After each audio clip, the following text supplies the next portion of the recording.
This is just a sample of the audiobook. To get the complete audiobook, access the link posted in the first comment. Chapter 5. The Nature of Gettysburg. Environmental History and the Civil War. In late spring 1863, in the midst of the Civil War, Confederate General Robert E. Lee led his Army of Northern Virginia on a bold expedition out of the South and onto northern terrain. Somewhere in the Pennsylvania countryside, Lee hoped to defeat the Army of the Potomac in battle, thereby convincing the Union that it should abandon its objective of keeping the nation, North and South, whole. He had great confidence in his force of some 70,000 men.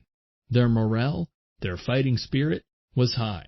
For 2 years, they had bested their more numerous, better-equipped opponents in nearly every contest of arms.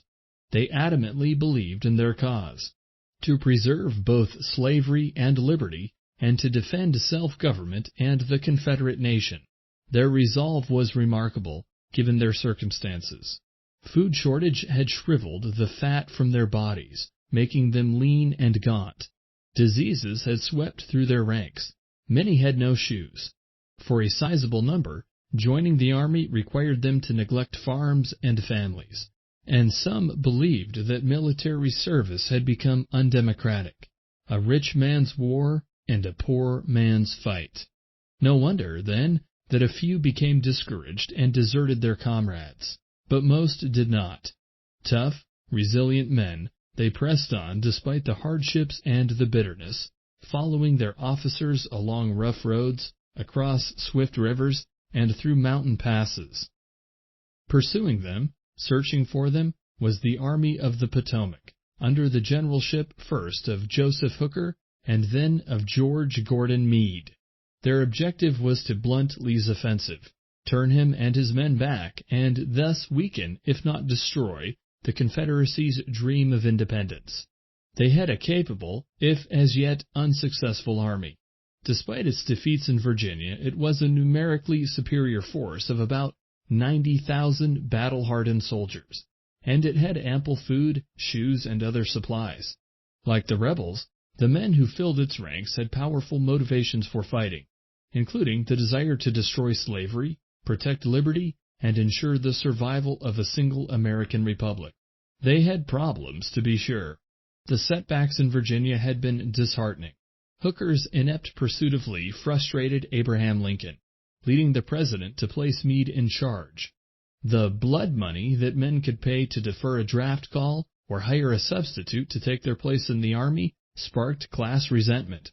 Diseases, too, had taken their toll. But through it all, the Army of the Potomac remained undaunted, as its men passed from Virginia and Maryland into Pennsylvania. Their spirits rose and their resolve deepened. On July 1, west and north of Gettysburg, the two armies confronted each other. The initial fighting drove the Army of the Potomac into a defensive position, along a series of hills and gentle ridges south of the town. There, crouching below rock walls that separated farm fields, hunkered behind breastworks of log, rock, and soil, it endured a massive Confederate assault that went on for 2 days. The fighting was a reversal of what had happened earlier in Virginia. At Fredericksburg, in 1862, the Army of the Potomac had attacked a well-protected enemy occupying high ground. At Gettysburg, the tables turned.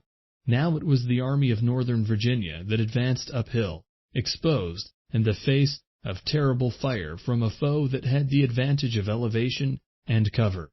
Lee's men went forward bravely, their eerie, distinctive battle cry, the rebel yell, rising from their ranks.